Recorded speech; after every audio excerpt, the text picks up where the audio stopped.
Thank you, everybody. Good afternoon, and thank you for joining us and sticking around for the Business of Healthcare or the after party for Outlook Williamson. We're excited about today's event. As I mentioned earlier, this is the second in the series for us. We took a look at the business of entertainment earlier this year, and we know healthcare plays such a big role in our community. We wanted to spend time examining healthcare in depth. You notice the Twitter hashtag is Business of Healthcare. We actually trended and beat Paul Ryan and Pets for earlier, so I'm pretty happy with that. So tweet if you'd like to. I'm really excited today for the catering. First, I want to take a minute and thank Menu Maker Catering for today's lunch, and to David Price, the IMAC Regeneration Center for being today's dessert sponsor. I also want to take a moment and thank Vanderbilt Health for being today's presenting sponsor and making this event possible.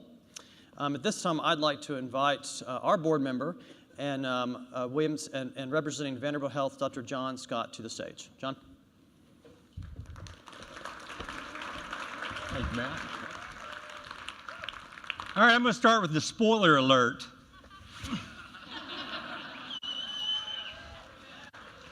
Does anyone have any idea what might be going on in Smashville tomorrow night? That's right.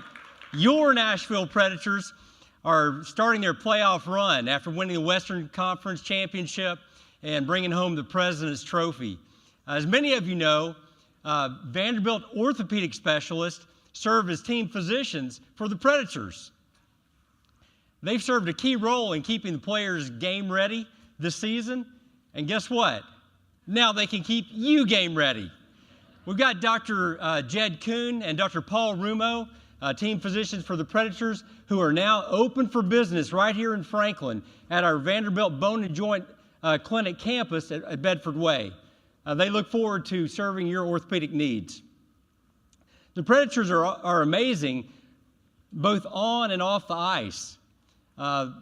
They have a great relationship with us at Vanderbilt and have made a lot of contributions to Vanderbilt Health and also Monroe Carroll Jr. Children's Hospital at Vanderbilt. We've put together a small show of our appreciation for all they do for us. Let's go, Preds.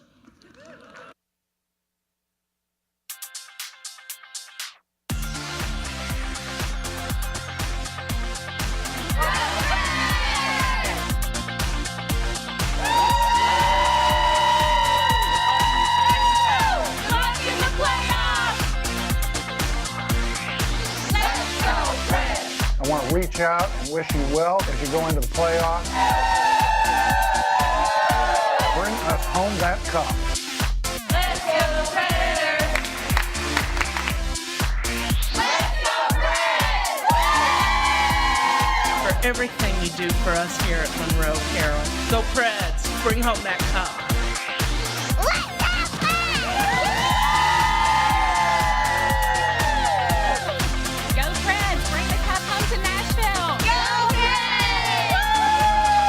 Preds. We want the cup.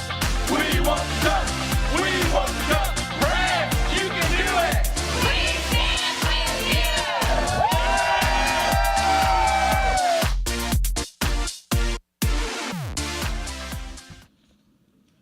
you. All right. Thank you, Dr. Scott, for what you do, for what Vanderbilt does for our community, and for your service to our board as well. Vanderbilt has generously donated a pair of Predators playoff tickets. At this point, I'm going to read the winner of the tickets. The winner is Matt Largent. Whoa, I can't believe it. No, I'm just kidding. The winner is actually Chris Nichols. It's Chris, where's Chris? Right here. Right there. Congratulations, Chris. Chris, go back to somewhere in the back and find one of our team members, probably Griffin, and they'll make sure you get the 2 playoff tickets. I would before anybody else jumps up. Man, if I were you, I'd get out there now. It's now actually my pleasure to go ahead and start today's panel. So let me just welcome to the stage our panel. We're joined today by Brent Turner. He's the president of Acadia Healthcare. You all can come on, head out. Laura Beth Brown, she's a vice president of Vanderbilt Health Services. Tim Adams is the president and CEO of St. Thomas Health. Gabe Payne is the Senior Vice President at ShareCare Provider Solutions. And Paul Bolin, he's the CFO at Williamson Medical Center. And joining me today, and actually representing a great partnership, I think, for this organization is the President and CEO of the Nashville Healthcare Council, Haley Hovius. So thank you, Haley, for being a part of this conversation. I greatly appreciate it. So I'm going to start the questions, and I'm going to start right with you, Paul, right in our own backyard. So tell us about Williamson Medical Center and how it's unique for a suburban community. How is Williamson Medical Center different than your typical county-owned hospital in a suburban community? Thanks, Matt. Williamson Medical Center is the community hospital. It belongs to the community.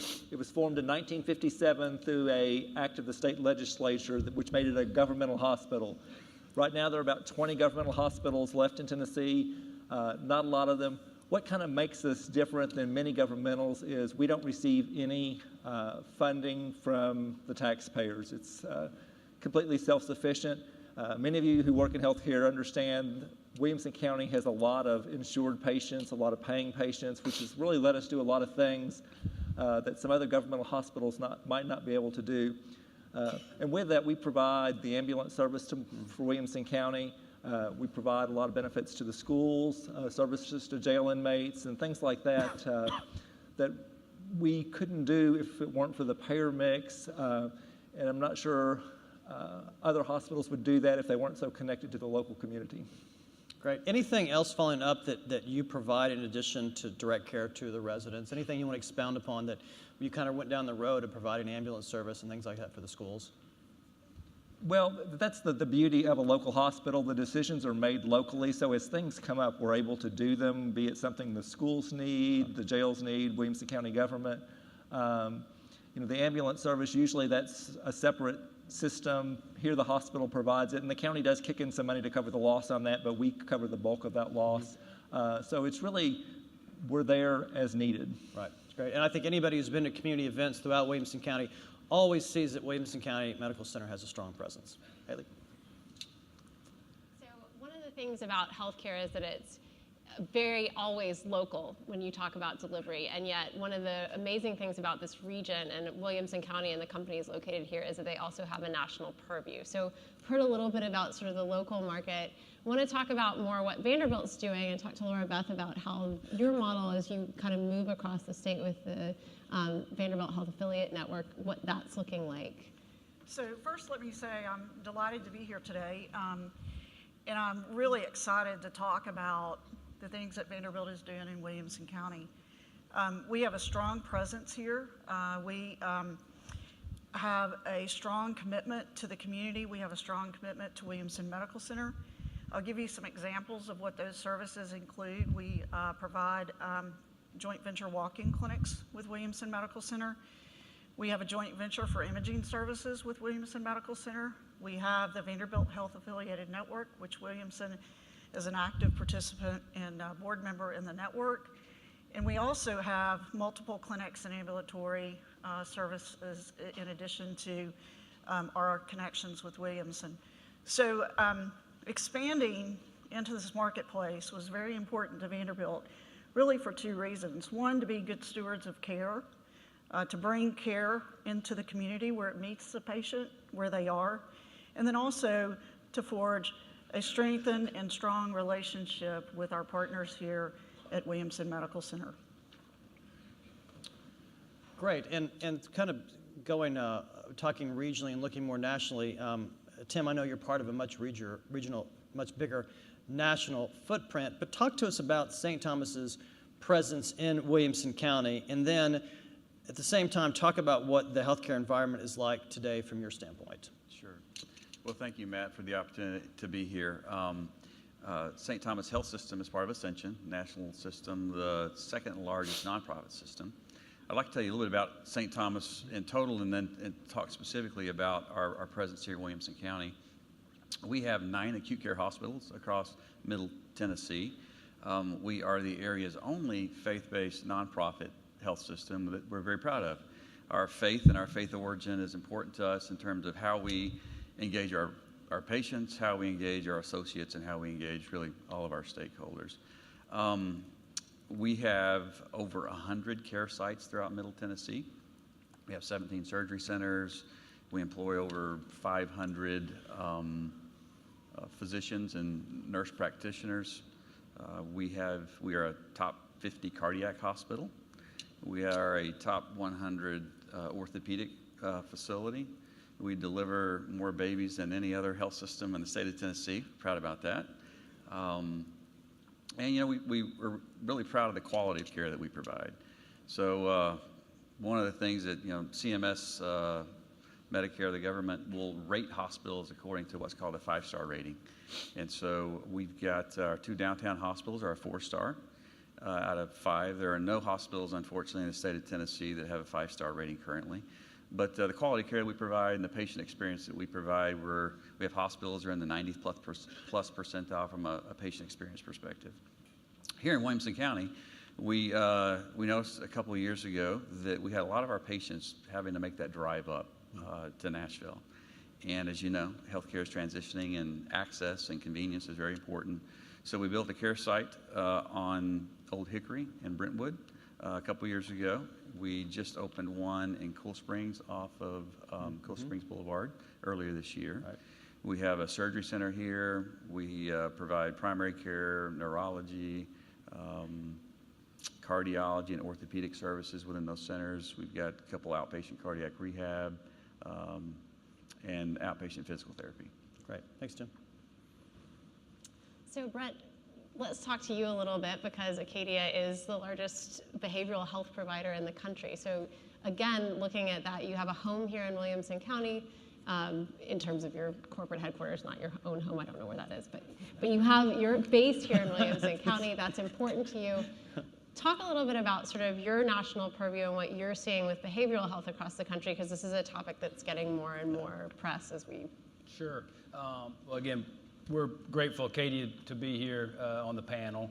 And unlike the colleagues that have just spoken, Acadia is headquartered in Williamson County. We're in right off McEwen at 1 Franklin Park. And we've been headquartered in this area for a number of years. We don't really have a lot of any facilities in Williamson County. We're a national and really international company. We have almost 600 facilities doing behavioral health in the United States, Puerto Rico, and the United Kingdom. But we call Williamson County home because that's where the corporate office and really the support for our facilities takes place. We have probably 350 employees at our headquarters, and we work with many of these health systems that we're talking to, both directly to support their behavioral health needs as well as just collaboratively, because as Haley alluded to, behavioral health has been an issue for our country, and it's becoming more and more at the forefront for a number of reasons. Individuals who have a mental health issue, if they address that issue, their physical health is going to be better and improved, and at the end of the day, the cost of that person's care is going to be lower, so that's all good. And then additionally, another area of our business is around the addictions treatment services, and we've been in that business for a while, but as many of you know, the opioid epidemic is really driving just almost a massive search for solutions. And we're there to help, but the solutions on the back end, I'm getting on my soapbox here just a little bit, the solutions on the back end can't solve the problem. The solution is on the front end of our opioid painkiller problems, and so, but it takes a village, and I would just say if you've seen individuals that go through this, it takes a lot to help them. So we're growing. I will say, while we're not in Williamson County, we have a hospital right across the street from St. Thomas's down in, I said St. Thomas, but your Rutherford County Hospital in Murfreesboro called Trust Point, and we're actually expanding, almost doubling the size of that facility right now, and part of that's the growth of Rutherford County and the overall community, but it's also just more needs for the patients require more capacity in our facilities. Right. And we'll dive deeper at some point into the opioid crisis, because I know it's affecting everybody in healthcare and every community, and even in economic development. Having some of these conversations last night at dinner with our site consultant from earlier, it's affecting communities in terms of how they're able to locate companies and find the workforce they need. But Gabe, I'm actually going to go to you now. Tell us about ShareCare, specifically what is ShareCare doing to connect consumers to all different parts of the healthcare system? Sure, and I'm also grateful to be here. I'm one of the newer residents of Middle Tennessee, having moved here last year when my company ShareCare acquired Healthways right here in Cool Springs. Many of you probably know of Healthways, been in this area for many, many years. And we acquired them to accelerate our mission, which is really about how we connect consumers to their healthcare. We know today that as a consumer, you're a health plan member, you're an employee, you're a patient of a facility, but there's really no place where all of your health comes together centered around you. You have to go to your provider portal or your health plan website or your employee benefits program. And so ShareCare is really all about how we put the consumer in control of their healthcare as consumerism is emerging and people are really demanding on-demand services around their health. And so we've made 11 acquisitions. We've raised $300 million, an Atlanta-based company, but have been very active here in the Tennessee area, obviously, with so much healthcare activity being based here. And it's really great to have more of a local presence with the acquisition of Healthways and the ability to connect all of those digital coaching services to consumers. So, again, it's great to be here with everyone. Great, thank you. And you add certainly something unique to this panel, so I appreciate this. Haley, before I turn it over to you, as the expert in healthcare, I'd love if you just talk for a second about the Nashville Healthcare Council, what you do for the healthcare community, and also, I know this will come up later too, but talk about the family tree. I think that's fascinating. You think about clusters. I mean, I think really the only true cluster we have is around healthcare management. I'd love for you to talk about the history and how that's evolved over time. Yeah, absolutely. So the Nashville Healthcare Council is the organization that I run, and it's a 23-year-old organization that was actually founded by the CEOs of the large healthcare corporations, starting with HCA, that were here 23 years ago that said we see a need to connect and educate this industry. So the council's never been a lobbying body. We kind of stay away from politics except to connect the industry players with whatever government agencies are in town. So for instance, the administrator for Medicaid and Medicare was here about a week and a half ago, Seema Verma. So we brought in a lot of our CEOs to talk to her, to be able to have conversations that make it easier for the viewpoint that is here in Nashville to really be spread across the country. And that's a really interesting viewpoint because the companies here, as you've seen, have a purview that is really national. And you don't get that. Healthcare is very local. You'll have a lot of times a great academic medical center. Cleveland is a great example. It's considered a major healthcare town. They have some really great things happening there, but the scale that exists in this Middle Tennessee region is truly remarkable when you look at the fact that the Nashville, Middle Tennessee area companies, the ones headquartered here in Williamson County, treat more patients than pretty much anyone else in the country. And that's pretty much across the board. So when you look at jobs, for instance, 250,000 jobs are supported by healthcare in this area.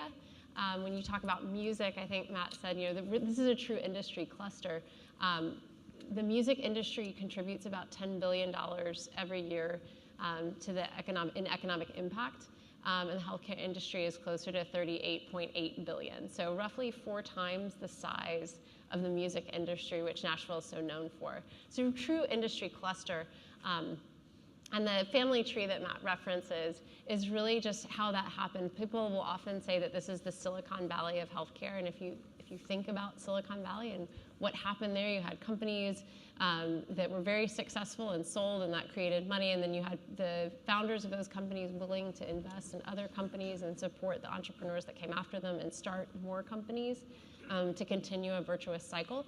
That's really what's happened here when you look at Nashville healthcare. And this family tree is a beautiful visual representation that I can take no credit for of the growth of that industry over time, with a couple of key players, Vanderbilt Medical Center being one, HCA being another, and a few others that really sort of spawned that growth. But you can see the interconnectivity when an executive in the C-suite would leave to go found another company.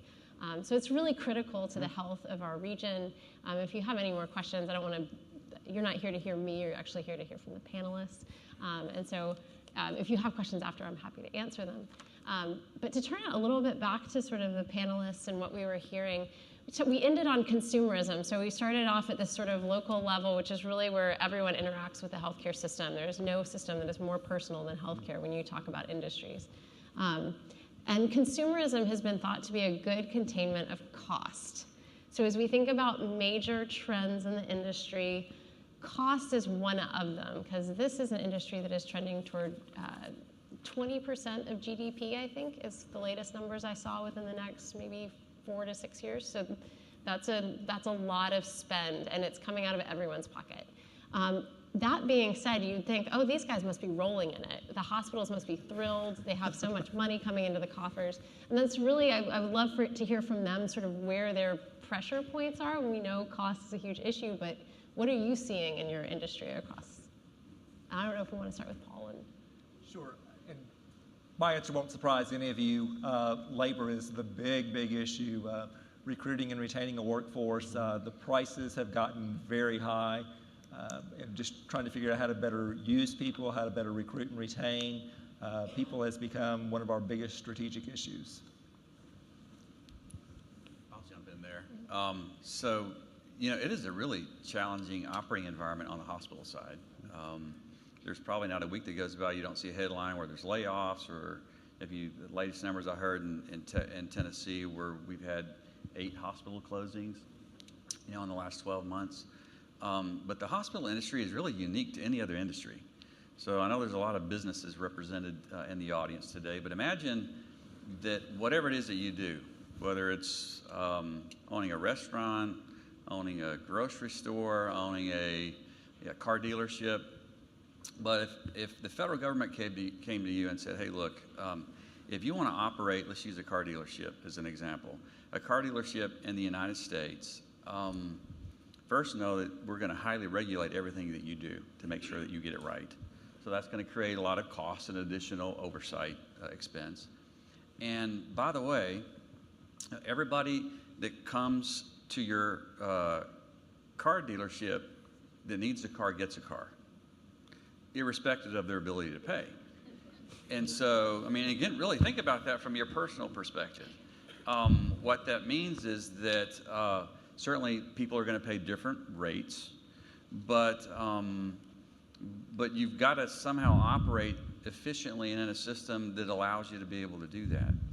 And it's unique to hospitals in that any other care setting in the healthcare system, urgent care centers, ambulatory surgery centers, physician practices, they could say no based upon somebody's inability to afford those services, but not at the hospital level. So going back to the analogy on the car dealership, imagine also that the federal government said, and by the way, those individuals that you're going to partner with to build that car, that determines, you know, what kind of equipment you're going to put on it, what kind of, you know, all these additional costs of that are not your employees and you don't have any control over. They're independent contractors, i.e. they're physicians that practice within your hospital that determine the cost of that unit. And so, you know, if you think of the healthcare system, it's almost like a funnel, and you've got all these costs that come in, and the bottom of that funnel on an inpatient perspective is the hospital. And when budgets get tight from a federal perspective or other perspective, they just say, you know what, we're going to tighten the diameter and we're going to pay you less, but how you manage all those other costs that determine, you know, how you're going to provide that care are, again, your responsibility as a hospital system. And it's really, you can imagine, challenging in an environment where you've got folks that either don't have insurance, don't have a means to pay, or the shift that's occurred over the past several years in higher deductibles and copays. You know, it used to be that uncompensated care was primarily those who had no insurance. Now a large portion of the uncompensated care that we see in hospitals today are individuals who have a $10,000 deductible and can't afford that $10,000. So, not to be Eeyore up here, but it's a challenging operating environment, and really unlike none other. On the flip side, I'll tell you, it's an incredible privilege. You know, we're called, certainly at our ministry, which is what we call it as opposed to health system, to be God's hands and feet in delivering that care. It's an incredible privilege that we take seriously, but it certainly makes it a challenging operating environment. you want to talk a little bit about? So, I would echo the sentiments of both of these examples. I would also add, one of my primary responsibilities at Vanderbilt is to oversee a division of Vanderbilt called Vanderbilt Health Services. And this is a holding company for our joint ventures and partnerships. And so just like Paul's comment about workforce, I am most certain that my tombstone will have workforce on it somewhere. Because I don't think, from a healthcare perspective, at least in the areas that I represent, and let me give you a perfect example, home health. The home health industry is the fastest growing industry in the United States right now based on the Bureau of Labor Statistics, with a projected growth of 48% over the next few years into, I think, 2024. And we cannot keep pace on any given day with the workforce demands that are required in home health. So we have the same issues around margin. The margins are paper thin, and it's an environment that requires a lot of creativity to manage. But the workforce piece is something that I would call the tsunami. I know that term gets used a lot in describing things that are coming, but by 2017, 65% of the population. By 2020, 17% of the population will be 65 and older. And the predominance of those people will demand their care in a convenient home-like place. So when I think about healthcare, absolutely in every sector of the 23 companies that I represent, it's workforce. Take the next one. Yeah. So let's go back to you, Gabe. In the conversation we had to prepare for this, you bring a national perspective given your employment history in this. And we talked a little bit about the gap between what people expect these days when it comes to care and how healthcare is currently being provided. So it's kind of a two-part question. What's your take on closing the gap? And then what's your view on how consumers are becoming more empowered to take an active role in their health? A great question. I think to round out the car dealership example from the consumer perspective, so, I as a buyer walk into that car dealership and I know that I'm going to get some kind of car, but I don't know what kind of car it is, and I don't know how much it's going to cost me, and I also don't know how far down the road it's going to drive me. So I think, that lack of transparency on the consumer side is something that is changing, fairly rapidly. And to your example, outside the industry, I think we all as consumers with technology now have a level of expectation around those services. So, I think everyone probably remembers, I certainly do, the first time you downloaded Uber and you saw that little car driving down the road and you were like, is this real? Is this coming to pick me up? But today we have that expectation of on-demand delivery across financial services, across across transportation, across all different aspects of our lives. But it really has been quite slow to come to healthcare. On the flip side, there is so much investment in disruptive startups who are coming into the industry, and from ShareCare's perspective, our thought process is really we want to disrupt without disenfranchising. We know that in order to be successful, we have to work closely with all of the different providers of care and connect the different parts of the ecosystem so that when the consumer is having that experience, they're connecting to that local provider, but they're doing it in a fluid way, that is meeting their expectations around how technology is accelerating change. So, so I think it's really a combination of that consumer demand, but also really partnering closely with the providers who are delivering services. So this is a really interesting conversation when you talk about consumerism and technology. Innovation is talked about a ton in healthcare, but I'm really interested in sort of when you guys think about innovation, what's actually in healthcare, what's actually getting you excited that maybe things are changing or not changing, or what looks good? I mean, change is coming, change is here. My mom used to say, she would I would always give her a hard time about aging, and she'd say, "Sweetheart, age is upon you, you just don't know it yet." And I think, feel the same way about change in healthcare. From my vantage point, one of the exciting things, although it's a disruption, is what's going on in the space of Amazon, Uber and Lyft, Apple. So Amazon just announced discounted memberships for their Prime members for Medicaid recipients. I'm sure that's a plan to further their access to pharmacy services and things of that nature. It's very different for us as healthcare systems to think through how do we create Prime or how do we join Prime. There are more Prime members now in the United States than there are gun owners. So do not think that this is not an appealing resource for people. I think when you think about disruption and you think about consumerism, consumers are frustrated. They're frustrated with how healthcare is and has been. And so these entities like Amazon, Apple, any of you that have an iPhone, without even signing up, Apple knows your heart rate, they know how many steps you took today. Anything and everything from a data analytics standpoint, these companies are extraordinarily powerful. I think Uber and Lyft could potentially be the ambulance service of the future. So I think that it's exciting to figure out how we work in this space and how we do things differently, and it's pushing us to do that. One of the things that we've created at Vanderbilt is a service called Vanderbilt Health on Call. It is essentially an Uber nurse practitioner service. We have an app, website, and phone. You can request your nurse practitioner from your office, home, or hotel, and we will see you within 2 hours of that request, diagnose you to the best of our ability in that kind of scenario, treat, and hopefully send you on your way to a healthy recovery.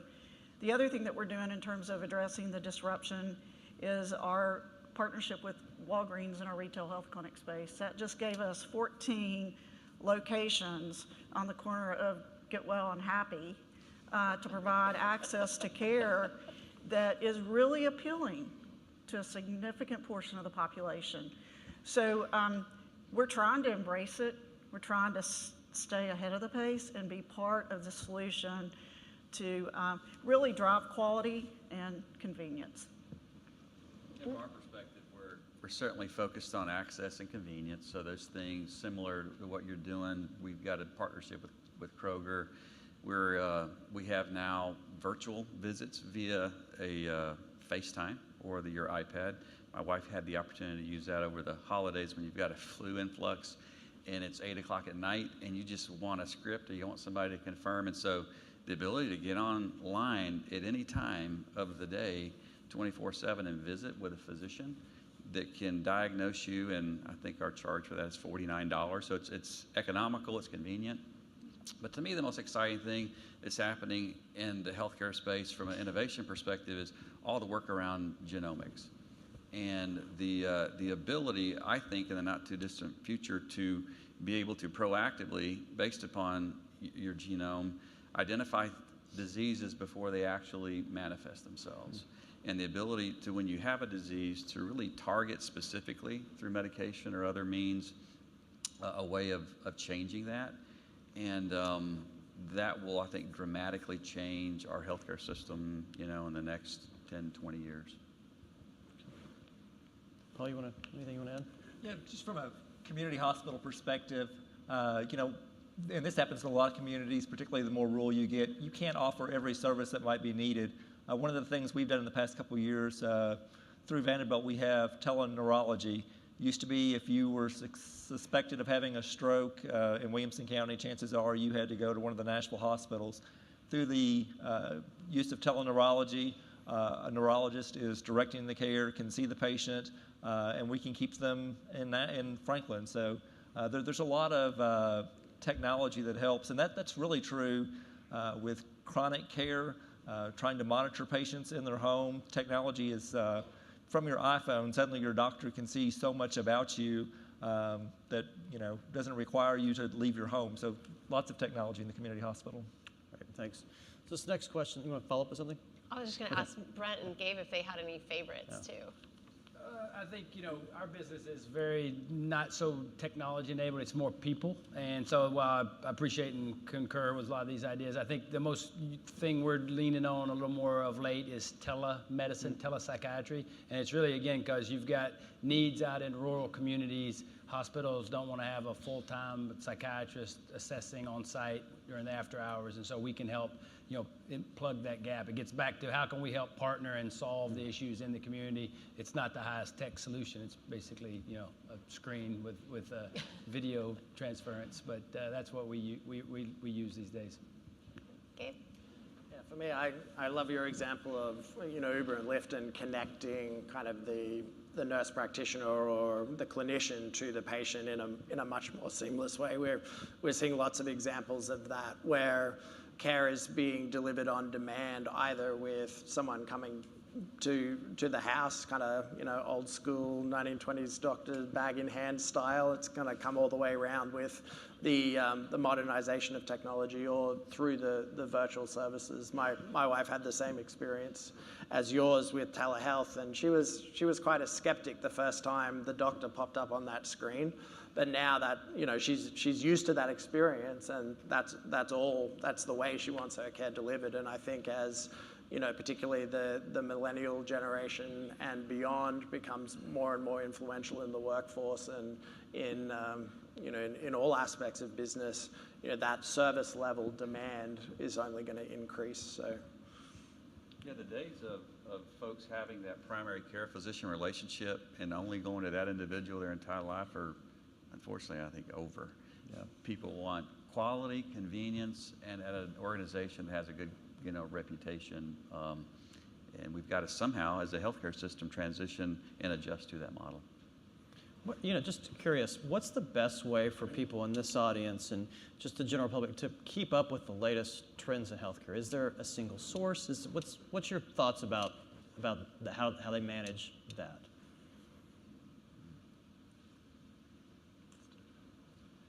Twitter, Twitter, Facebook. Works for me. Yeah. I think social media is a great way to drive communication about things. Never underestimate the value of a photo or a video. When I was growing up, you just told stories about what you did, and children and millennial generations now that are growing up show you pictures and videos of what they did, which is a good and a bad thing. But I think the communication key has a strong thread through social media. I don't think it can be the only way, obviously, to communicate, but I do think that drives a lot of the knowledge. Okay. And I would just add the App Store. If you go to either Google Play or Apple Health and you filter by healthcare, you'll see all of the top trending apps, and it's amazing, once something catches fire, how quickly it can accelerate, as we've seen in other industries. So it's pretty easy to see what are the apps that are popular and that people are using around their health. And I think there's only going to be kind of more of a consolidation around services delivered through technology. Not just point solutions, not just a telehealth visit, not just a check your copay, but all of that coming together in one place, just like LinkedIn is your business profile or Amazon's your retail profile. Ultimately, we believe you'll have a health profile, and all of those services will get connected through that experience. Let me go to Brent now. It's kind of a two-part question. First of all, for those who went to Outlook earlier, you heard the nonstop flight to British Airways to London mentioned several times. That starts in early May, and I just want to take a second. When we played a small role in the recruitment of that particular flight, one of the things that British Airways wanted to do was meet with the business community. And I called Brent, and he was, just in a matter of days, was down in Nashville with the Nashville CVC, and the person making the decision at British Airways was someone from Nissan, making that very strong case of why that's necessary and needed in Nashville. So I want to just thank you for what you did for that, Brent. And so the question, I guess, is kind of connected. First of all, how does our county continue to grow and attract companies like yours? I know there's a talent piece to it. And talk about what that new flight will do for your company as well. Sure. Well, I'm going to go in reverse and just talk about the BA flight, because it's huge for our company. I think it's huge for Nashville on a number of levels, but I want to sort of make sure Matt was very involved, the Williamson Chamber, Bob Rawl from the state. It was a well-orchestrated approach. This was a long shot. We were late, a lot like the MLS. We were not front and center of BA Airlines' attention span. And these guys and ladies put together a plan and really pushed hard. And we gave them information, right? Just like in healthcare, you want information. Acadia, we generate 35% of our business from the UK. We have operations throughout the United Kingdom, and we have people going to London to start their UK path every month, and sometimes multiple folks. We've been over there since 2014, so I can do the quick math. I've been 20 times, and I'm going again next month. And the difference next month is that I leave on May the 3rd on the normal connecting flight through Charlotte. Love Charlotte, but don't really want to connect through anywhere. But when I come back, I'm on the 4th return flight from London Heathrow, direct to Nashville. And that's exciting, because it's exciting because you got to have an international flight to really catch a lot of people. Won't come to Nashville if they have to connect. They'll go to New York, Chicago, and just stay. So I think this is the beginning of a real international impact of Nashville. And there's going to be a lot of reasons people come to Nashville and go to the UK other than business. Fortunately, it will make our life much more convenient. Just sort of order of magnitude, if you leave Nashville to go to London, which is where we go, it's going to take 10 to 12 hours of travel when you factor in the layovers and delays on average at the connecting airports. The direct flight is going to be just over 8 hours going, and a little longer coming back because of the jet stream, but 8 to 9 hours door to door. Unbelievable. Highly recommend it. The other part was Williamson County. And I think, as far as the healthcare address, or really a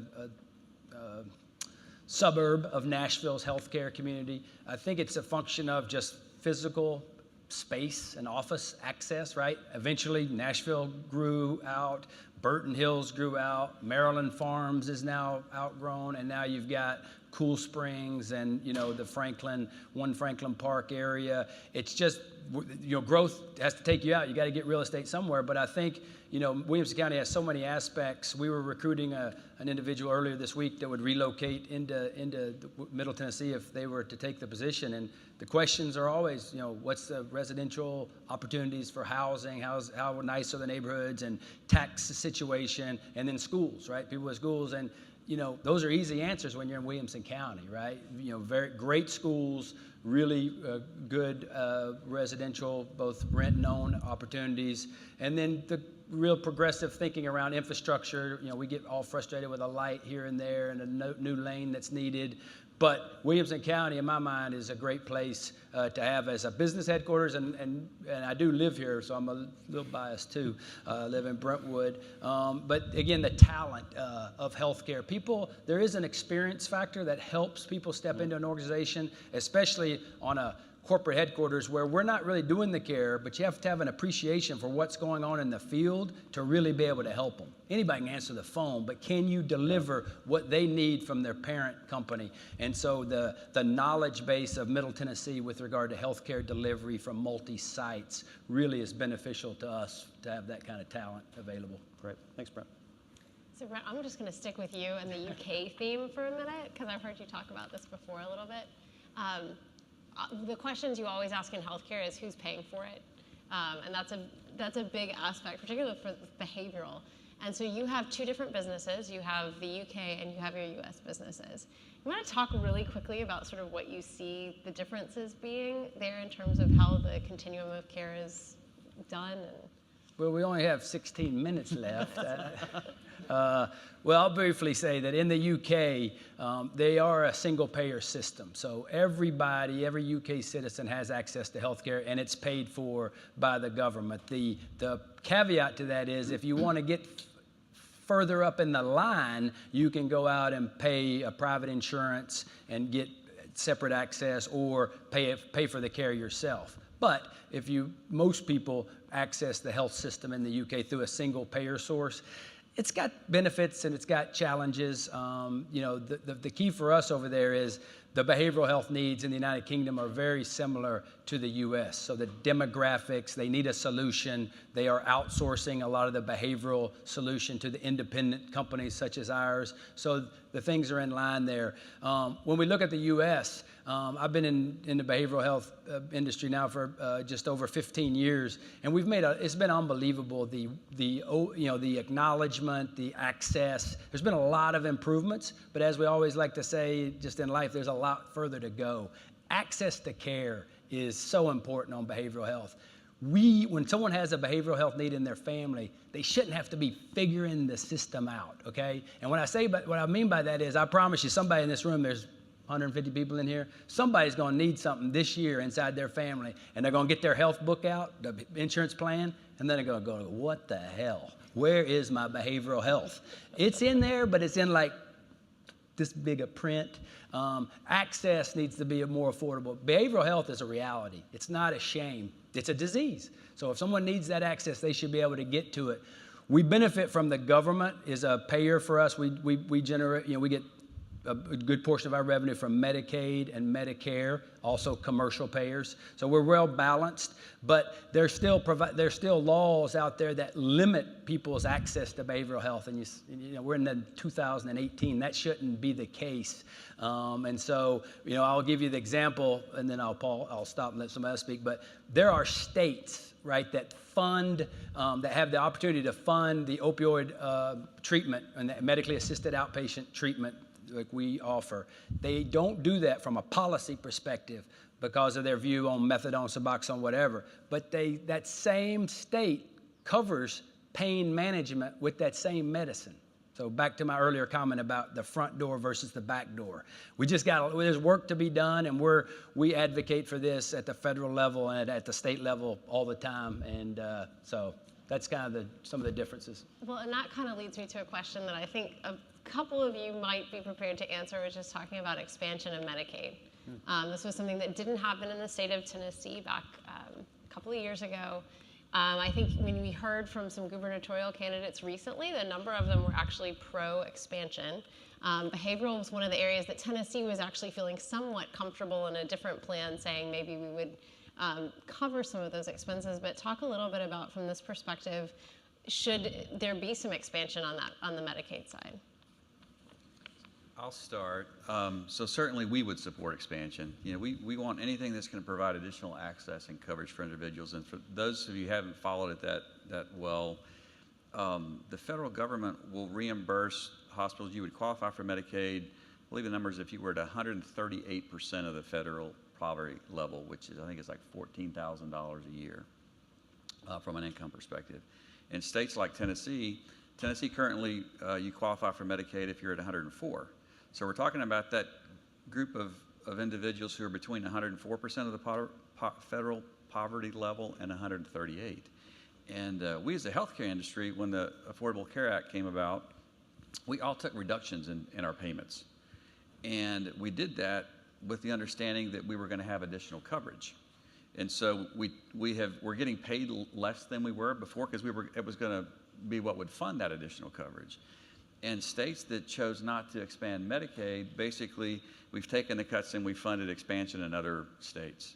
And so really challenging, back to the challenges that we've had as an industry of trying to cover our costs is when we've had those kind of cuts. So we would obviously support expansion. Unfortunately, there are those that feel that Medicaid is an entitlement. And so I do think it brings up a lot of questions and less time that we've got to spend today in terms of, do we as a society feel like healthcare is a right, or is it something that we should be able to tell people they don't have access to? And so you got to fundamentally, I think, ask yourself that question and answer that question. And if the answer is yes, everybody should have coverage, then we should have a way of funding that coverage. Well, it's just on behalf of Vanderbilt, would also echo Tim's comments. We absolutely supported Medicaid expansion for our state, and primarily based on access. We also supported Governor Haslam's state initiative around expansion of Medicaid, and then the 3-star program that Beth Harwell and her team initiated as well. So we feel just as strongly about access to care and expansion of the Medicaid program.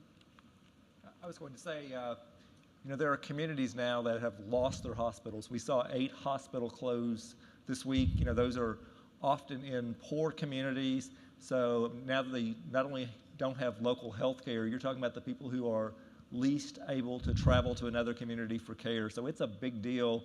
I mean, in Williamson County, we don't think about that too much because most of us can go wherever we need to go, and there's a lot of service available. But when you go to some of these rural communities, it's a problem. There's now not care available to people, and expansion of Medicaid could have likely have saved some of those hospitals.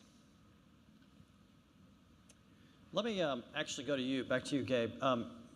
ShareCare partners with Gallup to do the ShareCare Gallup, I think, the index, right? The healthiest communities across the country. I know this because my hometown of Fort Smith, Arkansas has been dead last 3 years in a row on your index. There's a reason why I don't live there now. But talk about the index and I guess what you all have learned from it that would surprise you and surprise us in the room.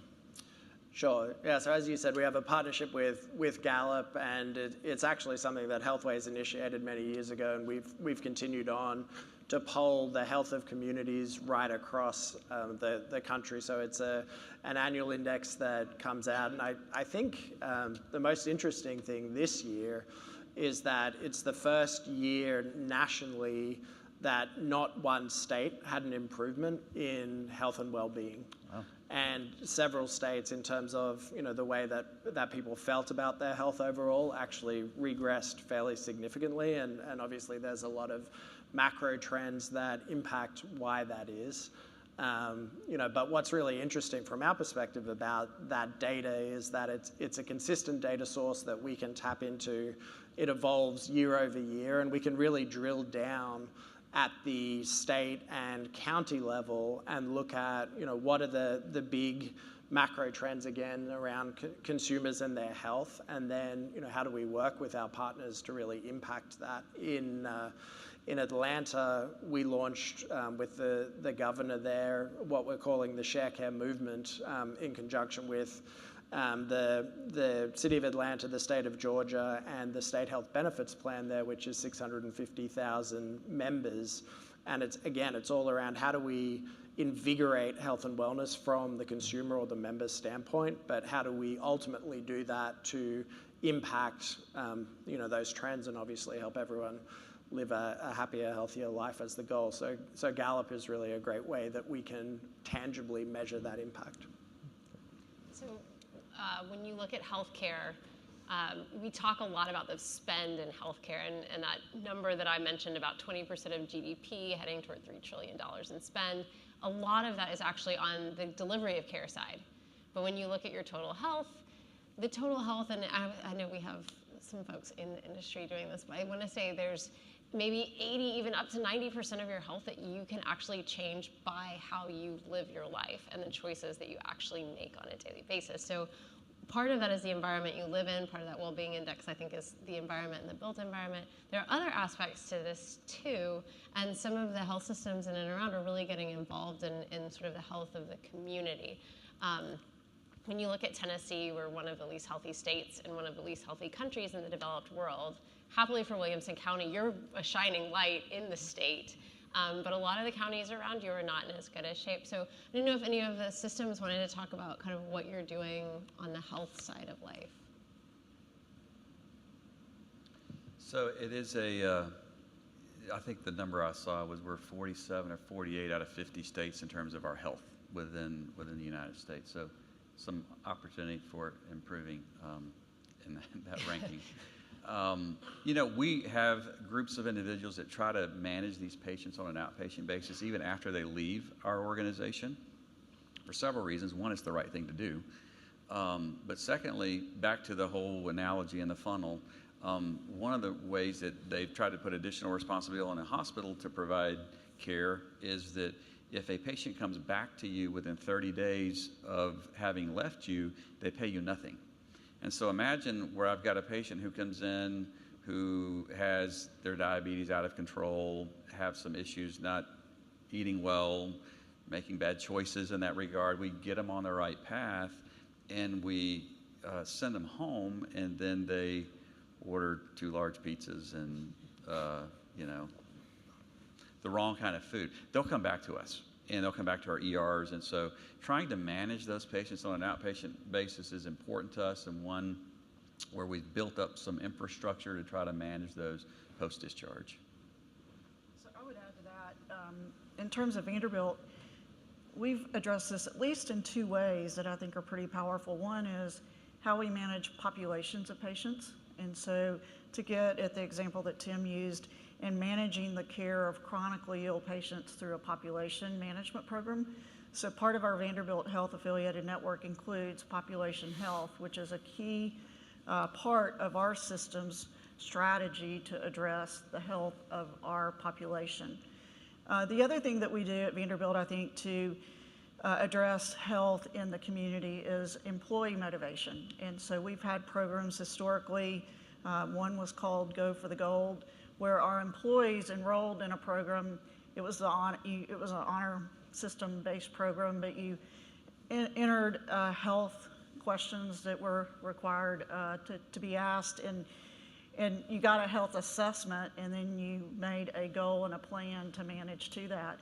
And based on your success and participation of that program, you got sizable discounts to go toward your insurance plan each year. And so I think as we start to address these concerns, we've got to think of the consumer, if it's the employees, if it's a patient, and we've got to align our services and our strategy with their motivation. I was not motivated to track any of that stuff myself personally, but for $250 a year, I would track it. And I did steps like this under my desk to get my step count up. So I think you start to see, I think, significant improvement in the health of your community when you align the incentives with driving the outcome. Let's talk about share care and.